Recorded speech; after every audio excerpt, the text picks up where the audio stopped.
Makanan dia ni, kalau macam saya ni, di sekeliling ni makanan dia. Pelepah boleh, daun dia boleh, daun tu boleh. Dia tak memilih. Senang bela dia. Rusa ni di antara binatang-binatang lain ni, saya rasa rusa ni paling mudah bela.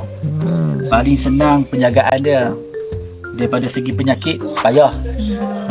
Susah nak dapat. Payah nak dapat. Daripada segi makanan dia, dia tak cerewet. Betul, dia makan semua benda kan. Makanan dia ni, kalau macam saya ni, di sekeliling ni makanan dia. Pelepah boleh, daun dia boleh, daun tu boleh. Dia tak memilih. Betul, rusa lah paling senang kalau buat makan. Tapi kalau orang macam saya ni, kira bernasib baik lah. Contohnya nasib baik ni dekat di antara Marat pun dekat, Badan Pusat pun dekat. Tengah-tengah. Saya coating di antara dua pasaraya. Pasaraya mudah.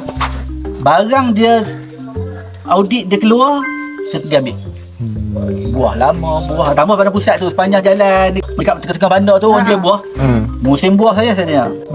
Buah mana tak elok saya ambil. Pasal pun dia semua hentam. Ya. Tapi kalau binatang lain payahlah.